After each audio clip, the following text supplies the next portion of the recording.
Pak Bambang, pertanyaannya nih. Ada yang terkait teks nih Pak Bambang. Dari Pak Daud di Surabaya. Siapakah dan kapan pertama kali pemberi tanda vokal itu dilakukan begitu Pak? Dan bagaimana jaminan ketepatan tanda vokal tersebut? Karena ada pendapat bahwa teks Masoretik mungkin dikorupsi dengan jalan memberikan tanda vokal yang tidak tepat karena ingin memasukkan keyakinannya sendiri. Itu yang pertama. Ya. Ya, terima kasih. Jadi pemberian tanda-tanda vokal itu sesungguhnya ya pada masa teks Masoretik ya. Kalau kita membaca teks Qumran misalnya atau Dead Sea Scroll itu belum ada. Tapi apakah benar bahwa pemberian tanda-tanda vokal ya, titik-titik diakritik yang muncul itu ada kesengajaan ya. Begini loh, di dalam konteks hubungan antar iman, termasuk antara Yahudi dan Kristen, antara Islam dan Kristen itu jangan dibangun di atas dasar kecurigaan. Sebab begini, kalau hubungan antar agama sudah dibangun di atas dasar kecurigaan, itu tidak pernah ada kita menemukan langkah-langkah objektif. Jadi tradisi Masoretik itu sendiri ada tradisi yang sangat tua, bahwa kemudian pemberian titik-titik vokal dalam naskah Masoretik itu dilakukan oleh orang Yahudi dalam reformasi agama Yahudi setelah Yamnia paling awal ya. Jadi kita lihat sejarahnya dari situ.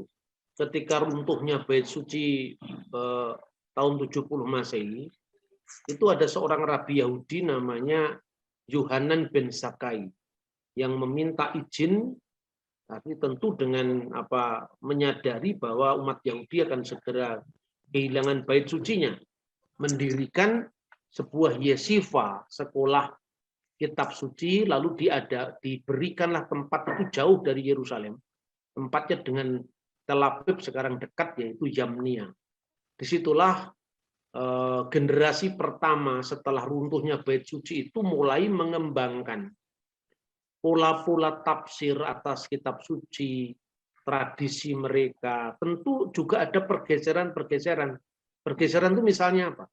Ketika tidak ada lagi bait Allah, maka di situ tidak ada korban binatang.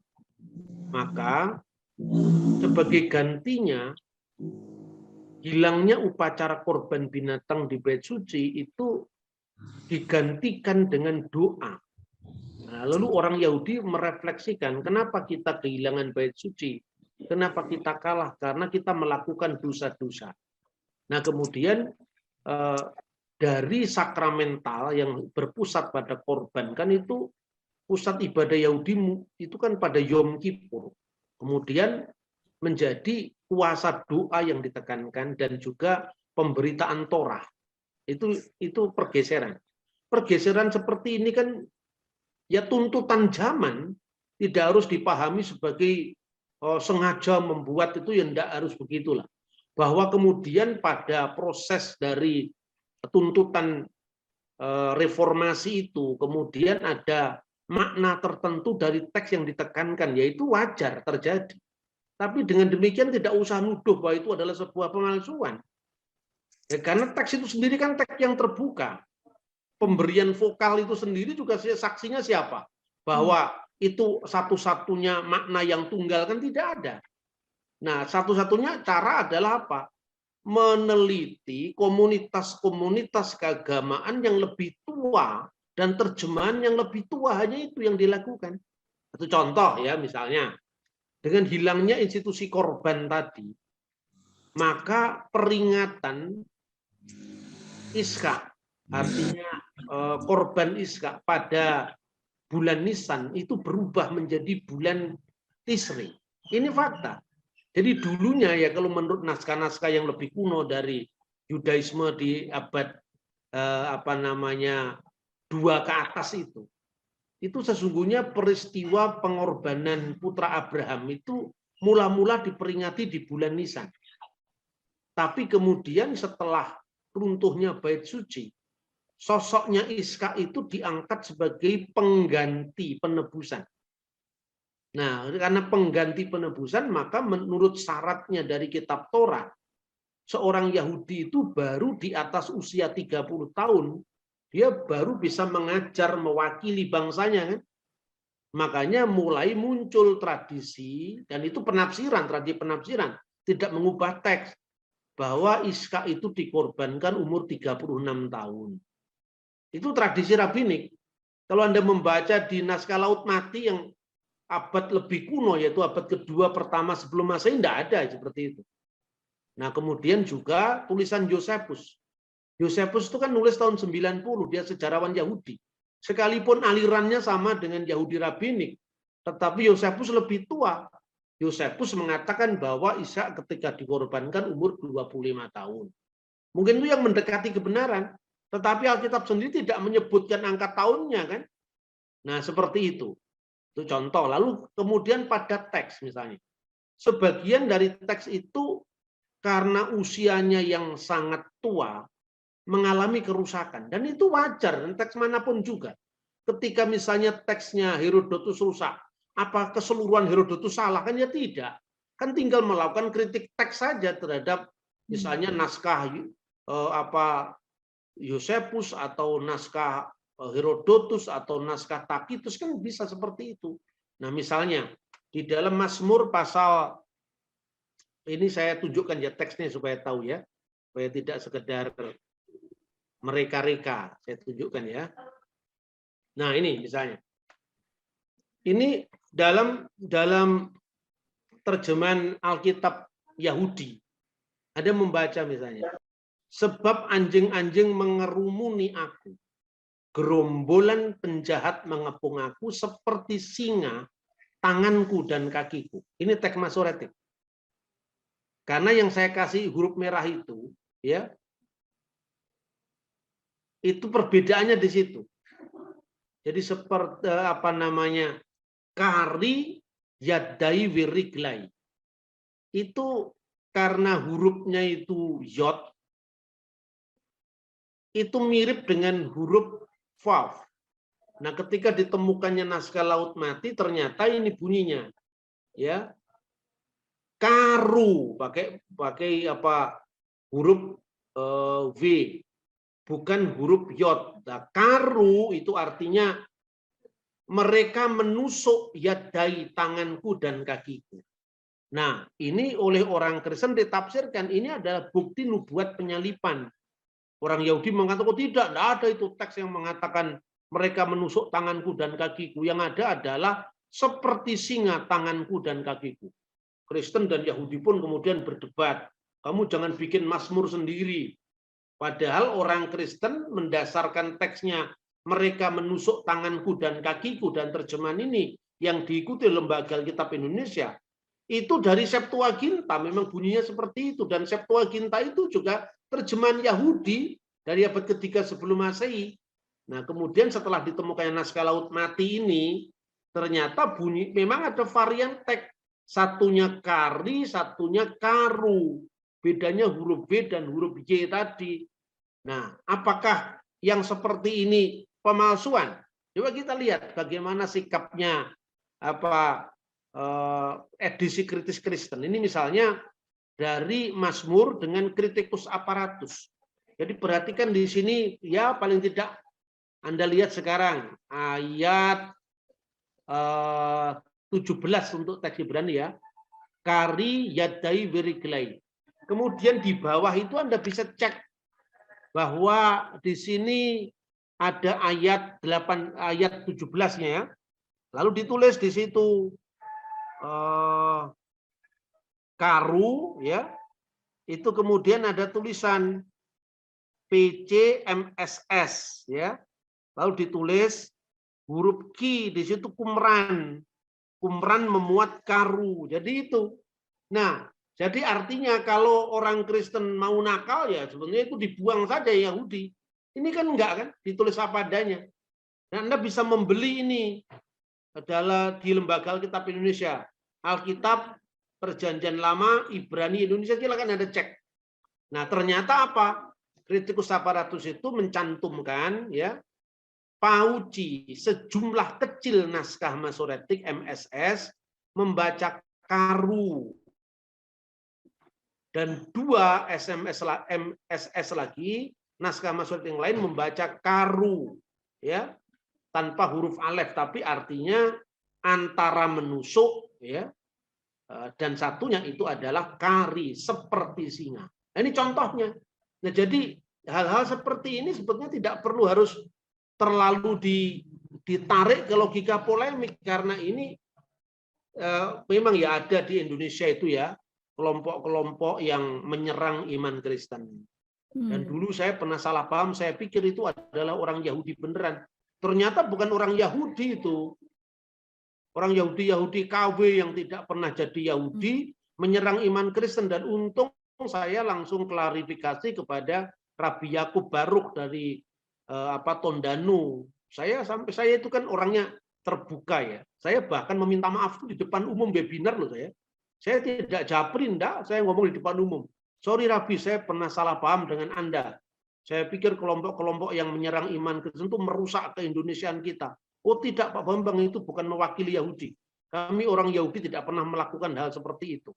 Nah contoh-contoh seperti ini secara terbuka kita sampaikan supaya kita tidak bisa diadu domba. Posisi saya tentu berbeda dengan posisi Rabbi Yakub karena dia seorang Yudais ya, agama Yahudi, pemimpin agama Yahudi yang tidak mempercayai bahwa Yesus itu menggenapi Taurat. Saya tidak marah, memang dia Yahudi. Tetapi yang saya ingin sampaikan kepada dia bahwa Yudaisme itu tidak tunggal. Pada abad pertama saja ada aliran Saduki, aliran Parisi, aliran Eseni.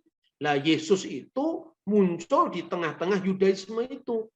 Jadi kalau mau kita sampaikan sebetulnya kekristenan itu juga bagian dari Yudaisme di abad pertama bahwa pada akhirnya sejarahnya kemudian terpisah. Ya itulah sejarah yang harus kita akui. Tapi beliau mengatakan, Pak, pokoknya kita bikin kerjasama. Kalau ada yang mengatasnamakan Yahudi, saya yang harus menertibkan mereka. Karena kami tidak pernah melakukan itu di Indonesia. Makanya ketika beliau disalahpahami dengan pembangunan Museum Holocaust, saya langsung membela bahwa eksistensi Yudaisme di Indonesia harus kita bela. Karena secara undang-undang pun diakui. Di dalam Undang-Undang Nomor 1 tahun 65 PNPS itu loh yang penodaan agama itu pada penjelasan pasal 1 itu kan dikatakan di mana agama yang diakui di Indonesia difasilitasi oleh pemerintah itu adalah Islam, Kristen non-Katolik, Katolik, kemudian Hindu, Buddha, Konghucu. Tapi dalam penjelasan itu ini tidak berarti agama-agama lain seperti Yahudi, Zoroaster, Shinto, Tao tidak diakui, mereka juga diakui. Berarti eksistensi agama Yahudi disebut pertama dalam Undang-Undang Nomor 1 PNPS tahun 65. Nah, itu yang saya sampaikan secara hukum Yahudi itu ya bukan hal yang asing ya. Apalagi di dalam dokumen-dokumen pra-Indonesia di zaman kolonial itu disebut juga dalam kalender zaman Hindia Belanda itu disebut berarti eksistensi Yahudi sudah ada di Indonesia. Apakah dengan pembelaan saya terhadap komunitas Yahudi kemudian saya kehilangan iman Kristen saya? Tidak. Itulah sebabnya saya katakan jangan terlalu mudah kita membangun mental ghetto. Jadi yang berbeda kemudian kita musuhi. Kemudian kalau ada perbedaan teks itu sengaja dibelokkan, janganlah seperti itu. Dan ini kalangan Kristen belum terbebas dari ini. Misalnya sekarang ini ada kelompok-kelompok yang menyerang NIV karena penerbitnya sama dengan penerbit satanik percetakannya, Satanic Bible. Nah kalau percetakan di Eropa kan siapa yang pesen saja Mas Audi ditanya, kamu dari kelompok apa kan yang enggak kan, yang penting bayar kan. Itulah persoalan yang seperti itu jangan diruncing-runcingkan itu loh. Saya kira itu. Oke, terima kasih Pak. Ya, baik. Ada dua yang raise hand, ada Pak Martin Sangari dan Pak George Willey. Boleh dua-duanya buka mic Pak. Kita mulai dari Pak Martin. Mohon dibantu karena waktu kita sangat pendek, tinggal setengah jam lagi. Agar singkat, padat langsung kepada pertanyaannya. Silakan Pak Martin. Cek, boleh?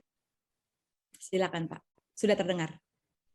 Oke, saya mau bertanya Soalnya ini lagi masalah di sini sebetulnya lagi apa ya? Serius ini. Soalnya di sini kan banyak yang bikin-bikin apa namanya KKR lah, apalah memakai nama YHWH.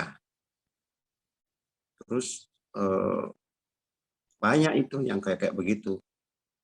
Tapi selama ini kan tidak banyak gereja yang tahu tentang keberadaan ini yang YHWH ini atau Yahweisme itu. Nah, saya mau nanya sama Pak Bambang, bagaimana sebetulnya kan saya sudah banyak kali ikuti tentang penjelasan tentang nama Allah. Banyak sekali saya ikuti dari ceramahnya Pak Bambang dan saya sangat setuju. Cuman saya tidak tahu loh kok kelompok ini ngeyel begitu Pak. Ya, itu aja. Makasih ya.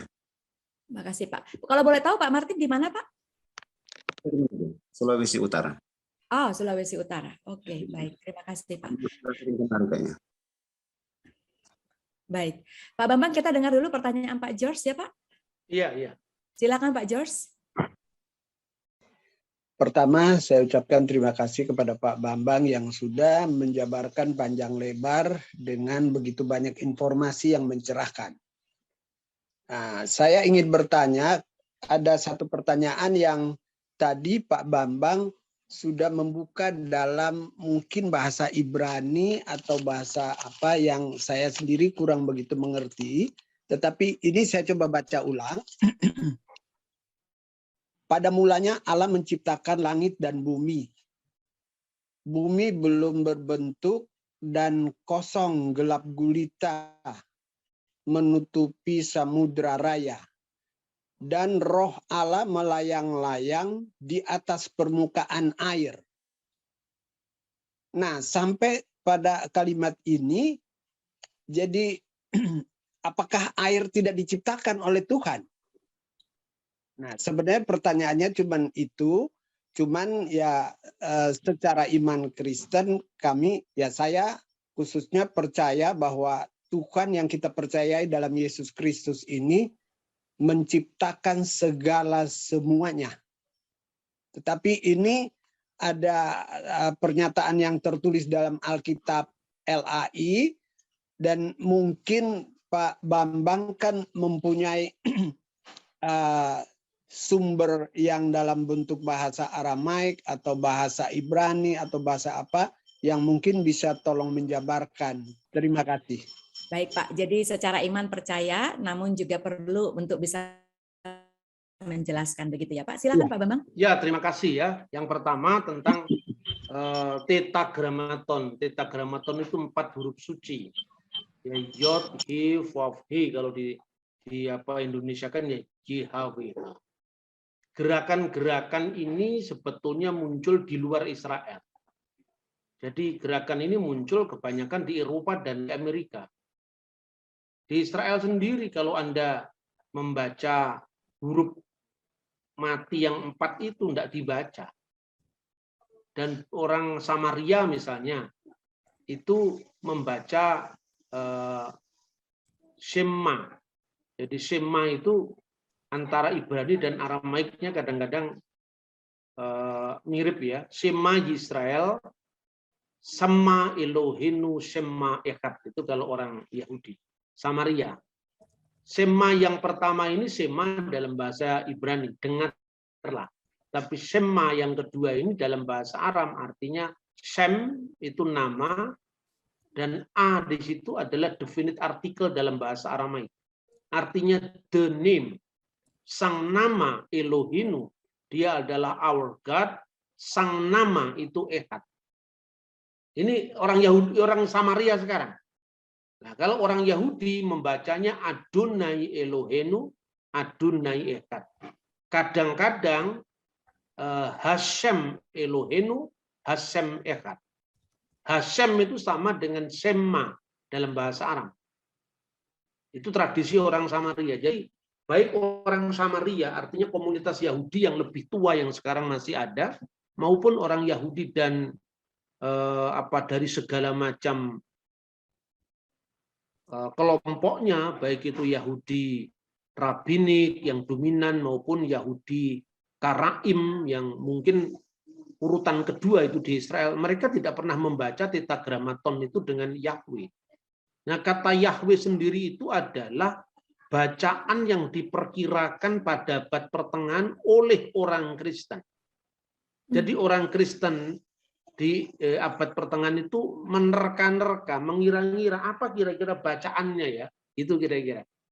Nah, bagaimana dengan naskah Masoretik? Naskah Masoretik lihat kasusnya, penandaan huruf-huruf hidup dalam tetragrammaton itu tidak dibaca, hanya penandaan tidak dibaca padanya, tapi penandaan bagaimana dibaca. Misalnya dalam kitab Habakuk, ketika YHWH itu muncul bersama-sama dengan Adonai, kan nggak mungkin dibaca double Adonai, Adonai. Maka yang YHWH itu harus dibaca Elohim. Maka kemudian huruf hidupnya yang disertakan di huruf mati itu bukan Yehwah, tapi Yehowi. Artinya EOI harus dibaca Elohim. Itulah makanya dalam lembaga Alkitab menuruti itu. Dikatakan Allah Tuhan kita. Allah di sini A-nya besar, L-nya besar, L-nya besar, A besar, H besar. Karena itu konteksnya itu tadi. Yehuwi Adonai. Tidak dibaca Yehuwi. Karena huruf mati, huruf hidupnya itu hanya menandai bagaimana YHWH dibaca. Apakah dibaca dengan Adonai, ya? Kalau Adonai tertulisnya Yahweh. Itu dibaca Adonai, itu Yehowi, dibaca Elohim. Jadi itu tradisi di luar Yahudi sebetulnya. Yang dikembangkan oleh beberapa teman Kristen itu.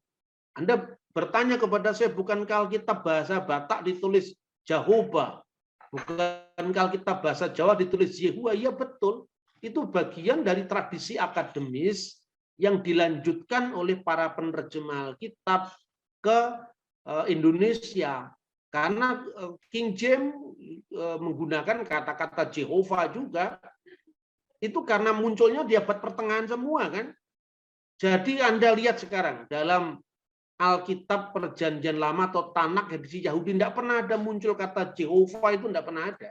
Itu bacaan Kristen.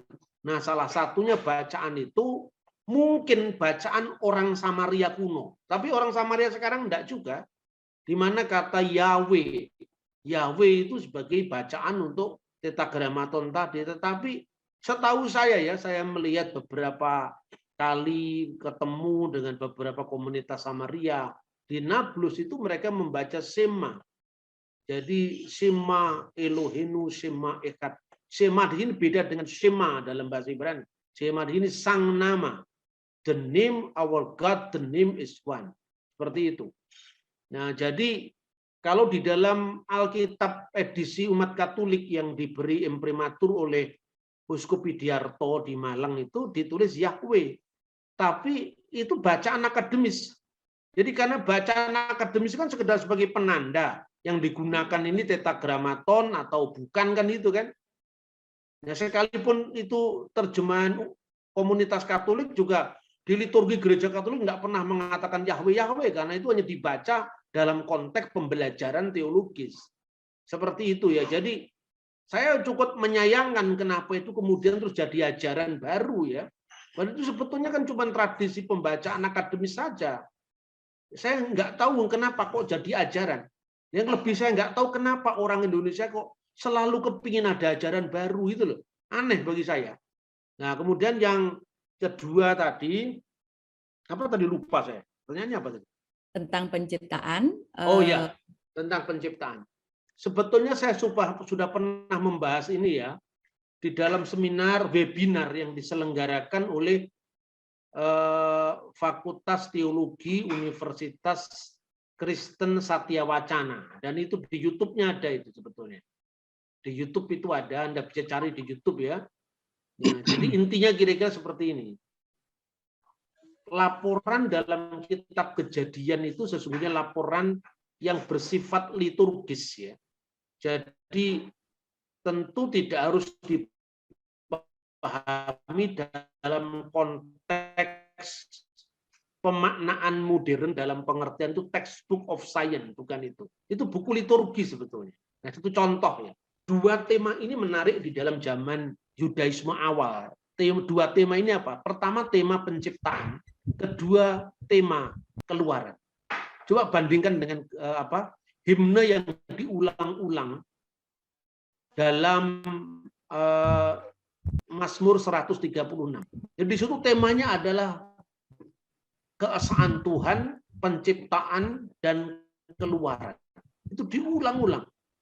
Jadi karena apa? Orang Yahudi itu sejak awal, orang Yahudi kuno itu ya, dia punya kredo seperti dulu nenek moyangku seorang Aram pengembara. Rupanya kisah-kisah sebelum Musa itu, salah satu teori itu diterus sampaikan sampai zaman Musa lewat tradisi liturgis. Nah, mungkin Anda bingung kalau saya ngomong ini, saya berikan contoh saja supaya lebih mudah. Tradisi liturgis itu jangan disamakan dengan misalnya liturgi GPIB, liturgi GKJW, tidak seperti itu. Karena kalau liturgi di kalangan gereja Protestan itu kan sebetulnya sebuah inovasi baru yang didasarkan atas tradisi lama kan itu kan. Tapi kalau liturgi dalam konteks Yudaisme itu nggak pernah berubah selama-lamanya. Kalaupun ada penambahan itu ditandai misalnya dari zaman dulu sampai sekarang orang Yahudi ketika memecah-mecahkan roti.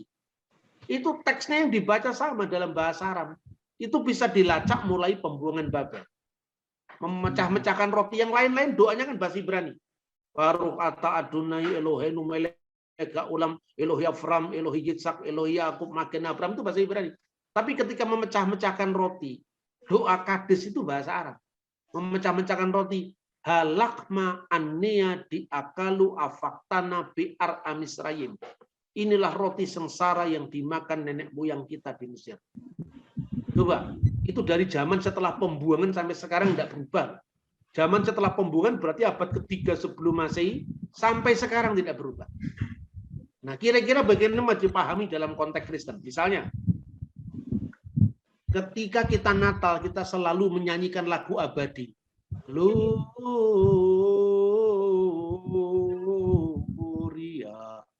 in excelsis Deo. Kan itu kan? Anda tahu nggak itu? Lukas pasal 3:14 jadi terjemahan tahun berapa? Itu kan terjemahan Latin. Ya? Itu terjemahan sekitar abad kedua, sekitar tahun 120-an itu. Yang namanya Vetus Latina.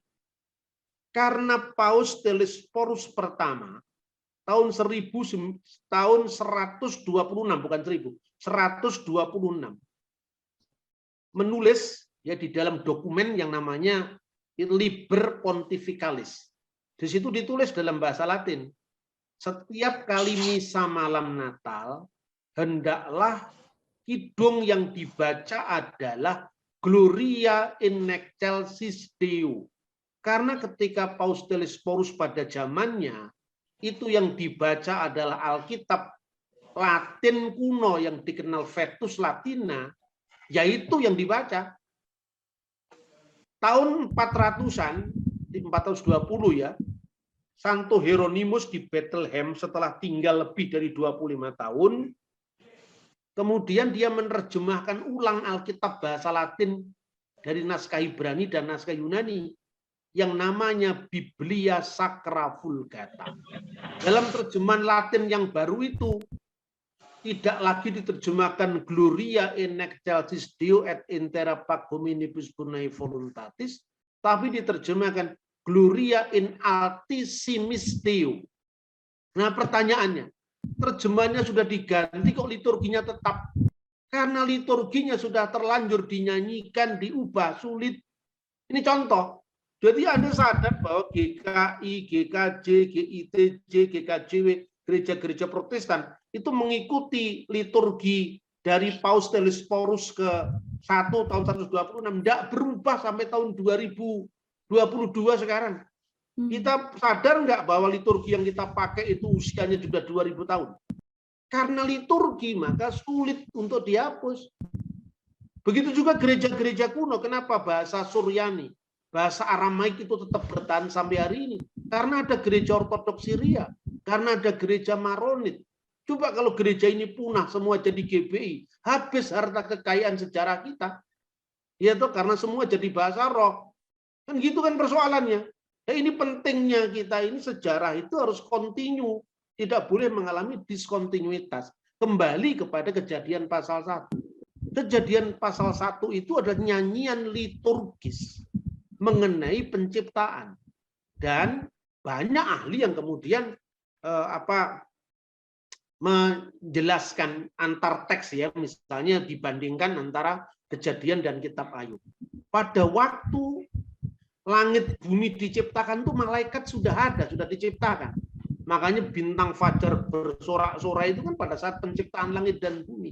Berarti Kejadian pasal 1 itu bisa ditafsirkan bukan penciptaan yang mulai ayat 2, 3, 4 itu bukan penciptaan dari nol, itu sudah ada sebelumnya. Hanya prosesnya belum jadi. Makanya Bereshit bara Elohim et hasamayim ve'etzareh, pada mulanya Allah menciptakan langit dan bumi. Ini bahan-bahannya sudah ada semua. Yang dijelaskan pada pasal 2, ketika bahan-bahan tadi masih campur baur, tohu wabohu, ya, ketika itulah Tuhan memproses. Jadi membagi-bagi, ya, maka dikatakan bahwa bumi itu masih campur baur, masih tohu wabohu, gelap gulita kosong, menutupi samudera raya. Berarti bahan airnya sudah ada pada ayat pertama tadi, dan kemudian Tuhan mewujudkan step by step lewat periode penciptaan. Jadi hari di situ bukan hari dalam 1 kali 24 jam. Itu adalah periode yang panjang. Dan ketika itu roh Allah melayang-layang merakefet alfini hamayim di atas permukaan air. Itu berarti apa? Air purba. Sebelum itu dipisah-pisahkan oleh Tuhan. Makanya Tuhan menempatkan matahari, bulan, bintang-bintang. Itu bukan penciptaan dari nol. Itu sudah ada sebelumnya. Bahannya mungkin helium atau apa sudah ada. Tapi kemudian dipisah-pisahkan pada periode keempat. Kira-kira seperti itu. Ya, lebih lanjut akan diikuti pada webinar saya yang diadakan oleh Satya Wacana itu. Wacana ya Pak. Nanti kita coba cari ya Pak source-nya, dan tampaknya itu topik yang nggak mungkin kita jelaskan dalam waktu pendek ya Pak. Iya, terima betul. kasih banyak. Terima kasih banyak. Terima kasih Pak Bambang. Sama-sama Pak George. Saya bacakan dulu, ada 2 pertanyaan yang ada di chat, dan sudah ada 2 juga yang raise hand, Pak Yulianto dan Pak Ben Rafael. Kita mulai dari yang di chat dulu ya Bapak Ibu. Namun sebelumnya ingin mengingatkan bahwa ini sudah jam 10:51, jadi nanti mohon untuk Pak Bambang juga menjawab dengan ringkas, padat, dan yang bertanya juga dengan ringkas dan padat. Dari yang di chat dahulu Pak, Pak Robi menanyakan tentang pemaknaan tadi Pak. Apakah pemaknaan terjemahan teolog sejarawan Barat, Eropa atau Amerika, dengan Asia itu ada perbedaan begitu Pak, terkait substansi naskah-naskah kuno yang diterjemahkan tersebut? Itu nomor 1.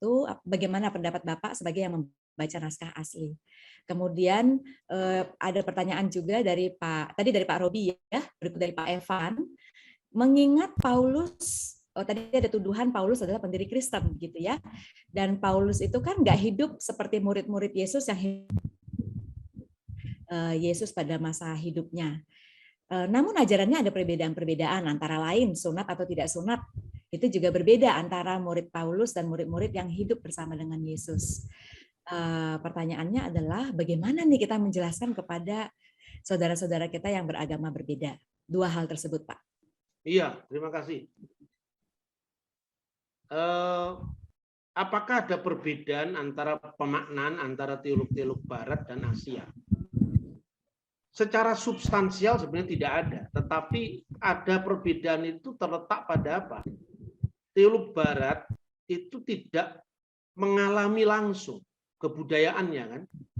Nah, sementara kalau Anda melihat 2 orang berbicara, satunya 1000 tahun setelah peristiwa, satunya hidup pada masa yang lebih dekat dengan peristiwa, ya tentu jarak 1000 tahun itu lebih longgar kan. Pertama, perbedaan bahasa. Secerdas apapun para teolog di abad 19 kan, dia tidak bisa ngomong dengan Matius di abad pertama. Coba gimana cara ngetesnya? Bahasa itu kan jangankan 1000 tahun. 100 tahun aja mengalami perubahan, tapi bahasa teksnya tidak. Nah, bahasa teks itulah yang kemudian harus dimaknai dalam konteksnya. Ketika konteksnya berjarak lebih jauh, ya tentu jauh pula apa spekulasinya. Tapi semakin dekat dengan peristiwa, tentu semakin dekat dengan maknanya. Itu satu. Kedua, orang-orang timur itu kan tidak sekedar memahami secara intelektual, tapi menghidupi dalam liturginya sehari-hari. Jadi satu contoh misalnya, kalau Anda dari gereja barat Katolik ya, kemudian kan bahasanya Latin, lebih-lebih setelah Vatikan II, bahasanya kemudian disesuaikan dengan bahasa konteks setempat. Dalam konteks inkulturasi atau kontekstualisasi ini penting, karena supaya tidak ada jarak pesan yang disampaikan aslinya dengan konteks kita yang berbeda. Tetapi distorsinya juga ada. Sebab ketika orang Yunani, dari gereja Yunani Ortodok misalnya, yang masih melestarikan liturginya dalam teks aslinya, tentu dia lebih bisa menghidupi. Satu contoh, kalau Anda belajar bahasa Jawa sekedar dari pelajaran sekolah, dibanding dengan Anda nembang mocopat di Pura Mangkunegaran, coba ahli mana sekarang? Itu contohnya seperti itu. Tapi substansinya saya kira tidak jauh berbeda. Hanya dalam hal-hal tertentu harus diklarifikasi. Misalnya istilah Bechor yang artinya anak sulung. Anak sulung itu dalam budaya kuno, termasuk budaya sejaman dengan Abraham. Dari mana kita tahu? Di luar kitab suci kan ada prasasti Nusi, undang-undang Lipit Istar. Jadi hak kesulungan itu bisa diperebutkan, bisa dijual belikan. Coba sekarang, apa mungkin hak kesulungan sekarang diperebutkan? Apanya yang diperebutkan? Karena hak kesulungan dalam makna modern itu pokoknya anak yang lahir pertama yaitu anak sulung. Yang kedua, ketiga, keempat, adik-adiknya gitu kan. Padahal kesulungan dalam budaya kuno itu pertama, dia menjadi pemimpin mesbah keluarga. Kedua, dia berhak atas warisan 2 kali lipat. Ketiga, dia berhak atas berkat orang tuanya. Nah ini posisi seperti ini kan tidak ada dalam masyarakat modern. Akibatnya lahir saksi Yehova yang memahami anak sulung pokoknya yang lahir pertama berarti Yesus itu kakak kita, kita adik-adiknya. Lah itu distorsinya di situ. Makanya kalau menghadapi yang kayak begini, jangan terlalu jauh lah. Anda mendaras pengakuan iman Nikia Konstantinopel itu lebih aman ketimbang Anda bikin sendiri. Karena apa? Pengakuan iman purba ini pergumulan 400 tahun pertama sejarah gereja. Lebih aman ketika Anda mendirikan sinode kemudian bikin aliran sendiri gitu loh. Nah ini yang bisa saya sampaikan. Kemudian yang kedua, apa tadi pertanyaan yang kedua? Yang kedua tadi apa? Lupa saya.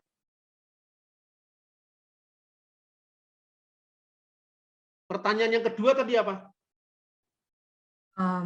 Pertanyaan yang kedua itu, sorry, mic-nya belum dibuka. Tadi terkait dengan ini Pak.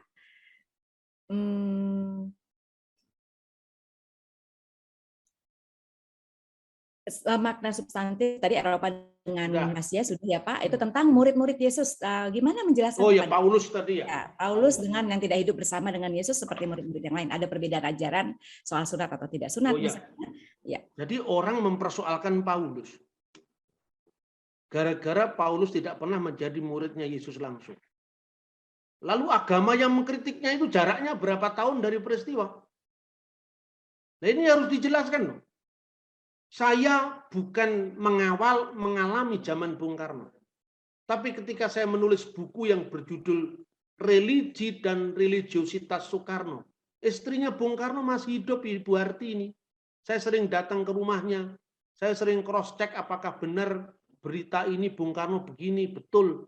Saya ke Jepang 2 kali ketemu dengan Mr. Nakajima yang mempertemukan Bung Karno dengan Ibu Naoko Nemoto Sari Dewi itu. Saya diperkenalkan dengan orang-orang yang dekat bahkan mengalami di zaman Soekarno. Ya tinggal di cross check apakah buku saya itu, karangan saya secara imajinatif saya ataukah ada? Karena saksi mata semua masih hidup. Apalagi Paulus. Paulus itu berkarya ketika Petrus masih hidup, Yohanes masih hidup, kemudian Yakobus masih hidup. Yang masalah bukan Paulus, yang masalah itu orang modern yang gagal paham. Di mana coba Paulus katakan? Paulus melarang sunat. Coba dibaca teksnya. Yang dilarang sunat oleh Paulus itu adalah siapa? Titus.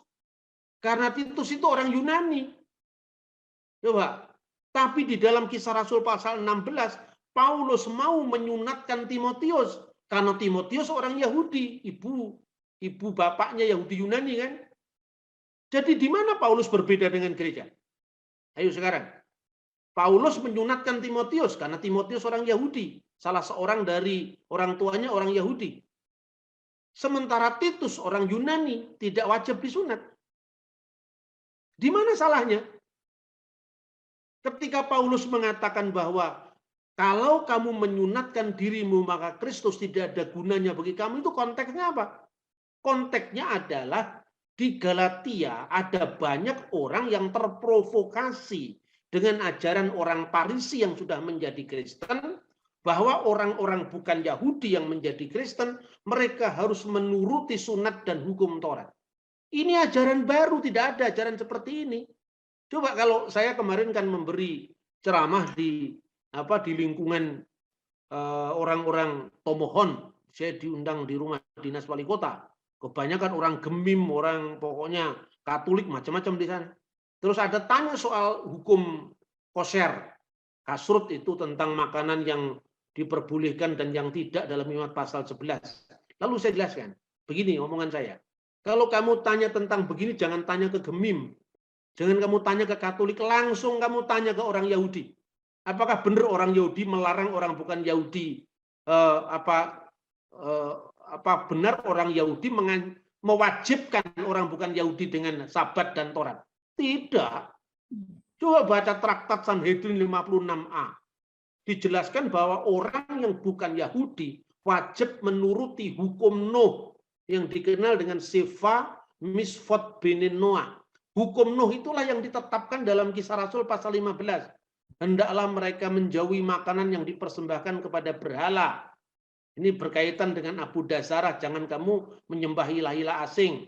Kamu haruslah tidak melakukan kelilat Hashem, yaitu menista Tuhan. Kemudian menjauhi percabulan. Percabulan ini gilui arayot. Kamu menjauhi sefikut damim dari darah. Ini tidak ada Imamat pasal 11 di situ. Berarti apa? Hukum Yahudi itu berlaku bagi Yahudi. Hukum bukan Yahudi berlaku bagi bukan Yahudi. Dan Paulus konsisten dengan itu. Bagi Yahudi berlaku Taryak Misfot Mose, ya, hukum Nabi Musa, sementara bagi bukan Yahudi hukum Nuh. Makanya simbolnya aku taruh busurku di atas awan sebagai perjanjian antara aku dan engkau. Nah, makanya sekali lagi saya katakan tidak benar kalau Paulus menciptakan agama Kristen, karena dalam Yudaisme itu ada 3 klasifikasi misfot hukum, ya, yang dalam Alkitab bahasa Indonesia terjemahannya peraturan-peraturan, ketentuan-ketentuan, dan edot. Apa yang disebut peraturan-peraturan? Peraturan-peraturan itu hukum yang berlaku umum universal. Misalnya, lo yihye lecha Elohim akhirim alpanai. Jangan ada padamu ilah lain di hadapan hadiratku. Itu universal. Jangan membunuh, jangan berzina, jangan mencuri, itu universal. Itu berlaku bagi semua, Yahudi dan bukan Yahudi. Yang kedua, yang disebut peringatan-peringatan, idot. Misalnya, dilarang makan daging dari pangkal paha. Itu apa? Kenapa dilarang daging dari pangkal paha dilarang? Ya, karena orang Yahudi disuruh belajar dari nenek moyangnya yang namanya Yakub. Yakub ketika bergulat dengan seorang malaikat Tuhan yang dalam bentuk manusia itu, dia begitu gigihnya berjuang untuk memenangkan pergumulannya itu. Makanya dia menang, tapi kakinya dipukul oleh malaikat tadi. Ketika orang Yahudi disuruh belajar dari Edot itu, peringatan-peringatan itu, ingatlah. Ketika kamu melihat daging dari pangkal paha, ingatlah perjuangan yang gigih dari nenek moyangmu Yakub. Lalu saya bilang, kalau nenek moyangmu Korompis, nenek moyangmu itu adalah Huta Galung, yang tidak ada kaitannya dengan Yahudi kan? Simbolnya juga berbeda. Jangan kamu makan daging bersama susu induknya, itu apa? Tekanannya apa? Jangan kamu menyerupai orang-orang Kanaan, karena itu simbol Dewi kesuburan. Kalau konteks itu kan berbeda, itu tidak berlaku bagi bukan Yahudi. Sabat tidak berlaku bagi orang bukan Yahudi, karena itu orang Yahudi punya hukum sendiri yang disebut Sabat Goi, di mana orang-orang bukan Yahudi dipekerjakan pada hari Sabat, karena pada hari Sabat mereka tidak boleh bekerja. Baru yang ketiga itu namanya hukim. Hukim itu artinya apa? Hukum tanpa alasan. Pokoknya kamu taat itu ketentuannya. Salah satunya tidak boleh makan babi. Tapi lupa, 3 sebelumnya kamu makan. Yaitu onta, kelinci, pelanduk dimakan. Berarti kalau mengatakan kami lebih setia pada Taurat, sama-sama tidak setianya kalau ukurannya begitu. Kamu makan onta, makan cumi-cumi, makan udang, makan kelinci, sate kelinci malah jadi favorit. Itu semua tidak boleh. Bukan karena tidak ada cacing pitanya, karena memang itu dilarang. Karena dilarang jangan dimakan bagi Yahudi. Bagi yang bukan Yahudi boleh, karena terikat hukum no. Makanya kenapa tidak boleh makan babi? Tidak ada alasannya, meskipun ahli-ahli Yahudi sendiri cari alasan. Misalnya Philo dari Alexandria, itu hidup pada abad pertama Masehi, lahir tahun 20 sebelum Masehi, meninggal tahun 50 setelah Masehi. Dia mengatakan apa? Kenapa babi dilarang? Karena ini binatang yang paling enak yang ada di muka bumi bagi yang memakannya. Bagi yang memakannya berarti dia tidak makan. Tapi menurut informasi yang makan itu yang paling enak. Tujuannya apa yang enak-enak dilarang? Karena Eksodus bisa gagal kalau itu dimakan sama Yahudi. Yang dibayangkan sedikit-sedikit mengalami kesulitan. Kendi berisi daging. Kalau dagingnya kambing begitu enak, apalagi babi. Itu kata Philo, bukan kata saya. Anda cross check sendiri di bukunya Philo of Alexandria, dalam bukunya The Special Law, buku keempat. Itu tulisan orang abad pertama, itu orang Yahudi. Yang kedua ada lagi rabi yang menjawab gini. Kenapa babi dilarang? Karena sulit untuk menandai kesulungannya. Padahal anak yang sulung itu selalu dipersembahkan kepada Tuhan. Sapi anaknya 2, gampang yang sulung mana, yang bungsu mana. Kalau babi anaknya 11, sulit menandai yang sulung. Itu yang dilakukan oleh orang Yahudi. Tetapi orang Yahudi tidak memaksakan itu kepada orang lain. Gereja mula-mula mendapatkan penganut dari 2 kelompok. Makanya kelompok Yahudi dan kelompok bukan Yahudi. Kelompok bersunat dan kelompok tidak bersunat. Kelompok bersunat pusatnya di Yerusalem, rasul yang memimpinnya Rasul Yakobus. Kelompok kedua pusatnya di Antioquia, Syria. Nah inilah 2 kelompok ini. Makanya ada rasul bagi orang bersunat dan rasul bagi orang yang tidak bersunat. Rasul bagi orang yang tidak bersunat itu misalnya Paulus. Rasul bagi orang bersunat misalnya Yakobus. Nah di antara orang-orang yang bersunat ini masih ada 2 lagi. Yaitu orang-orang Yahudi yang berbahasa Yunani dan orang-orang Ibrani. Orang-orang Ibrani, orang-orang yang memakai bahasa Aram di Israel saat itu. Orang yang berbahasa Yunani, misalnya Septuaginta. Siapa di antara orang yang berbahasa Yunani Yahudi? Markus berbahasa Yunani. Makanya bisa menjadi penerjemah Petrus di Roma. Kemudian Stefanus itu diaken yang berbahasa Yunani tapi Yahudi. Lalu ada orang-orang yang sama sekali bukan Yahudi. Kedua gereja ini dipersatukan di bawah pimpinan Ignatius dari Antioquia. Sejak saat itu kita mengenal, aku percaya kepada satu gereja yang kudus, am dan rasuli. Itu sejak tahun 100 Masehi. Lah kita mengucapkan pengakuan iman itu setiap hari Minggu, masa kita lupa itu sejarahnya? Yang mengucapkan siapa? Akhirnya sejarah gereja kita tidak pahami. Sekali lagi, tidak ada salahnya Paulus. Paulus ajarannya sama persis dengan rasul yang lain. Karena apa? Yang dilarang Paulus bersunat itu Titus yang adalah orang Yunani. Dan sunat tidak boleh menggantikan keselamatan dalam Kristus. Karena sunat itu simbol, bukan hakikat. Paulus menyunatkan Timotius yang adalah orang tuanya. Yahudi. Ini clear. Jadi makanya kita harus membaca sejarah gereja harus runut, tidak bisa sepotong-sepotong. Itu ya saya kira. Baik Pak Bambang, penjelasan tadi mudah-mudahan menjawab juga pertanyaan Bu Sylvia tentang Septuaginta ya Bu. Pak Bambang, masih ada 2 orang yang sudah angkat tangan dari tadi nih. Kita masih lanjut atau apakah kita sudah harus sudahi Pak Bambang? Jam berapa sekarang? Sekarang sudah jam 11:09. Ya boleh cepat-cepat. 2 lagi ya, dan 2 yang terakhir. Mohon maaf Bapak Ibu, kalau minggu-minggu lalu kita bisa bilang minggu depan masih ketemu Pak Bambang. Ini memang untuk PTJ 2 kesempatan terakhir kita. Namun mudah-mudahan sudah bisa menjawab cukup banyak. Pak Ben, silahkan Pak. Setelah itu dilanjutkan dengan Pak Abe ya. Iya.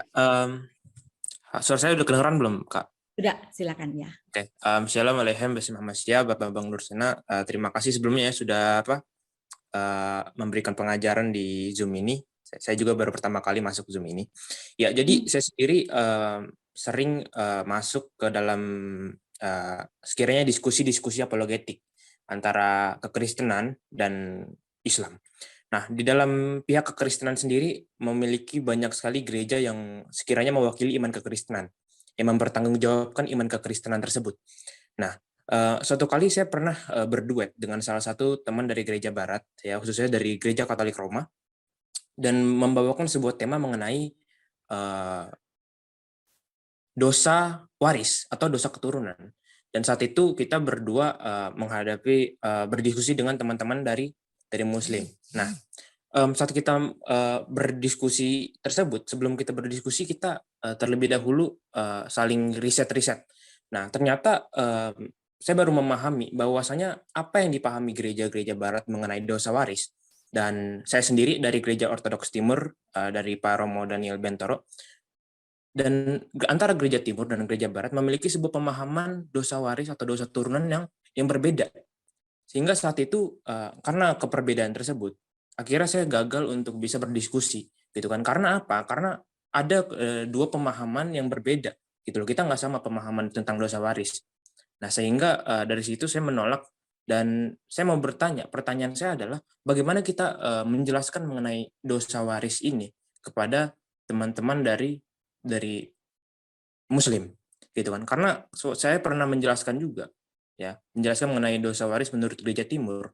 Nah, selalu dibantah bahwasanya diadu domba istilahnya antara gereja Barat dan gereja Timur, gitu. Di gereja Barat dosa warisnya gini, gitu loh, beda dengan gereja Timur. Begitupun gereja Timur dosa warisnya gini, beda dengan gereja Barat. Nah, disinilah sebuah titik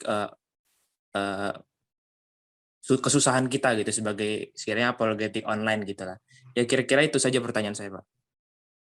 Baik, makasih Pak Ben. Pak Abe?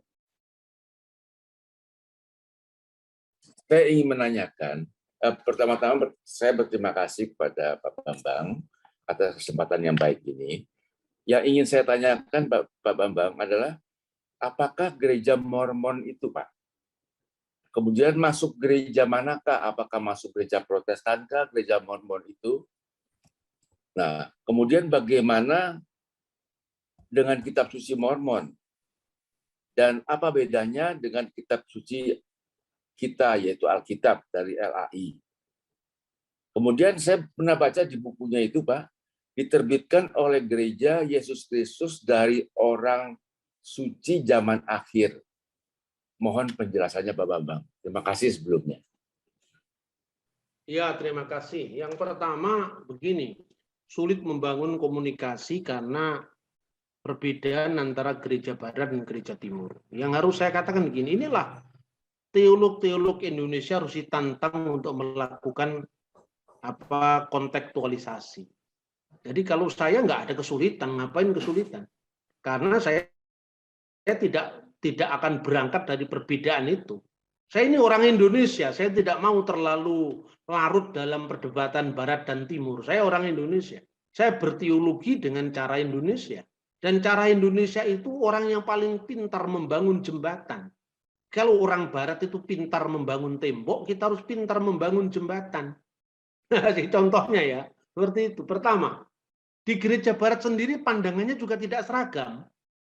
Jadi terlalu mudah kalau misalnya ini dibenturkan dengan gereja Barat. Substansinya apa? Tapi ketika belum kita sudah terpenjara dengan Barat Timur, itu tidak akan ada yang bisa dikomunikasikan. Nah, ketika saya berbicara berangkat dari gereja timur, karena bagi saya itu lebih clear, lebih mudah dipahami. Artinya begini, dosa waris itu tidak ada dalam makna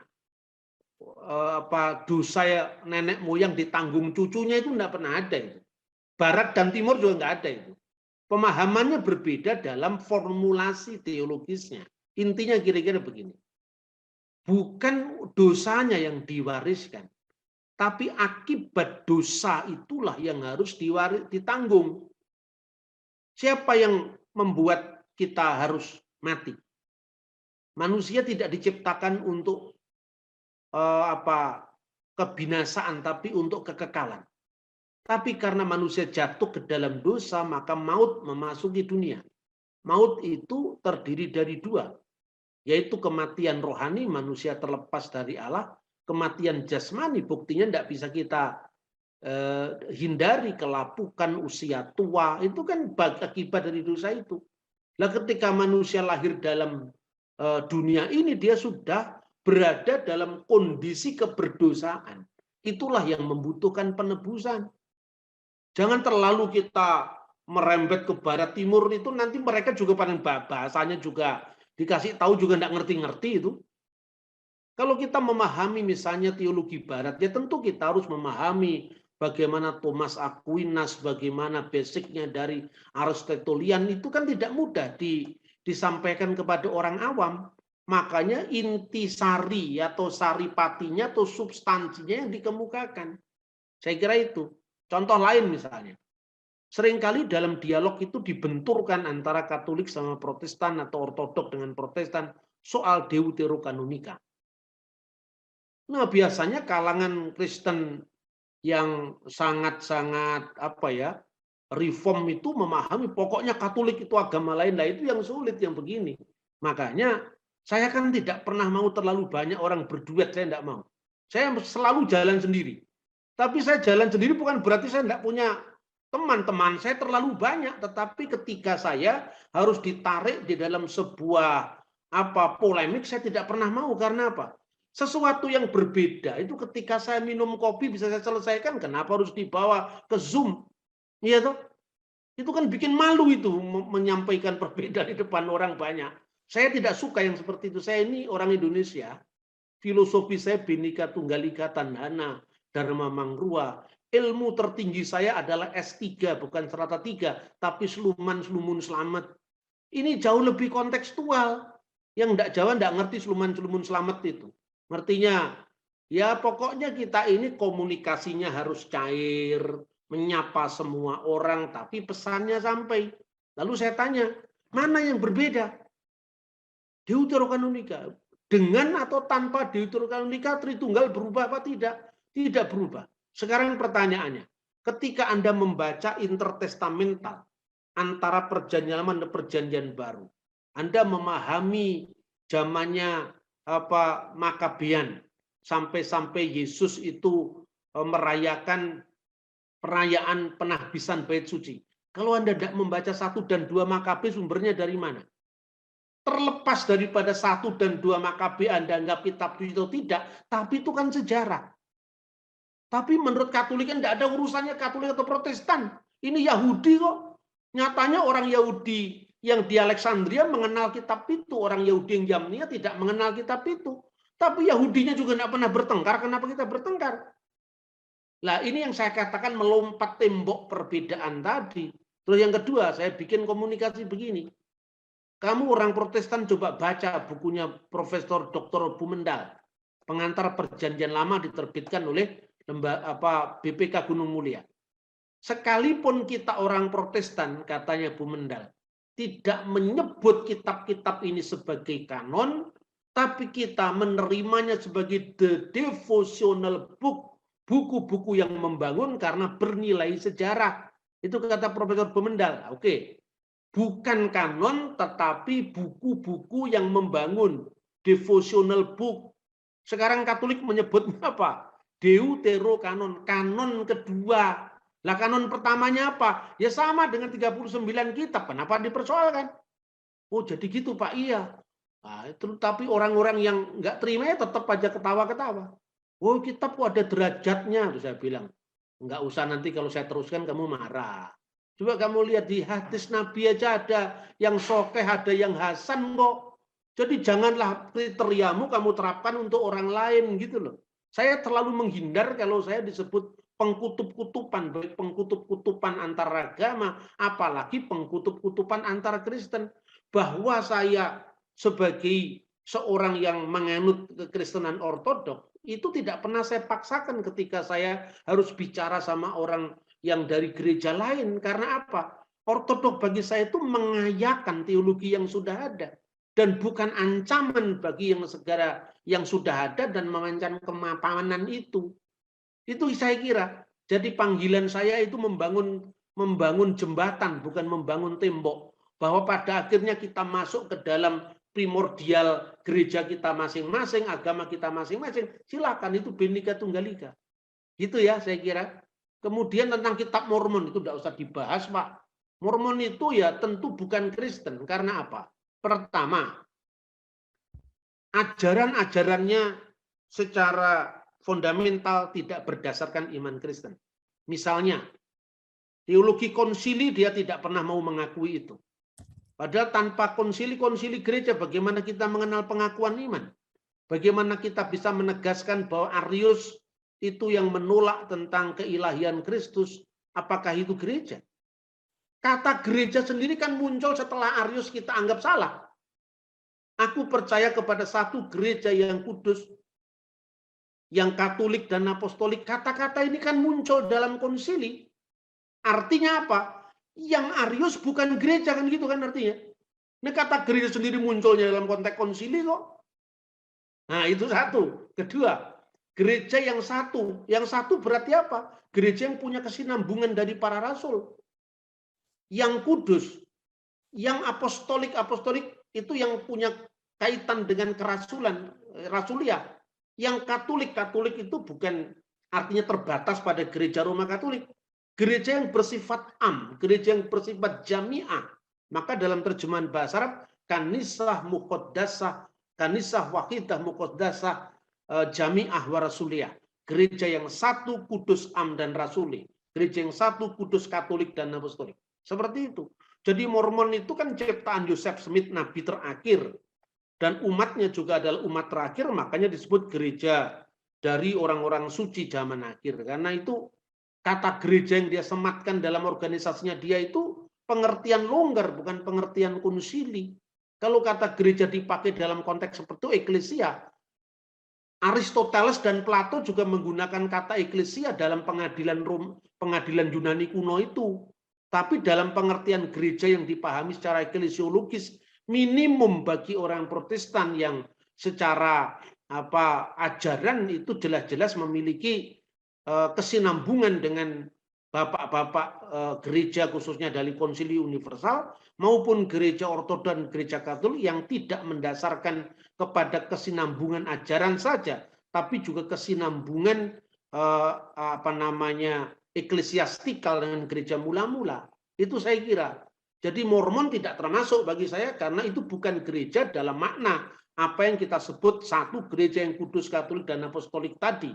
Yang kedua, dia mengembangkan teologi tersendiri, misalnya Joseph Smith sebagai nabi akhir zaman. Kitabnya sebagai kitab akhir dan itu dalam The Book of Mormon, mutiara yang sangat berharga.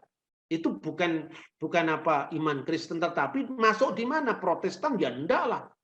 Katolik apalagi? Katolik kan jelas sekali organisasinya. Kalau Protestan masih bisa dimasuki karena tidak lewat PGI, tidak lewat PGLI, tapi lewat Bimas Kristen. Nah ini masalahnya.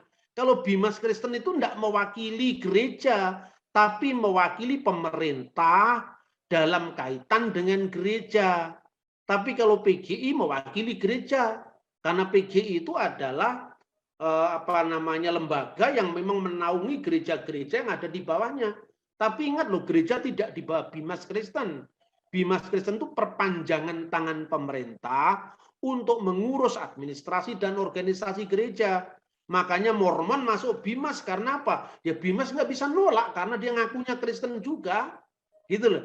Jadi artinya silakan ya kalau Bimas diurusi, wong itu hanya urusan administrasi kok. Tapi jangan sampai masuk PGI karena jelas-jelas harus ada piagam saling menerima satu anggota gereja dan yang lain, kan di situ tidak bisa masuk. Seperti itu ya.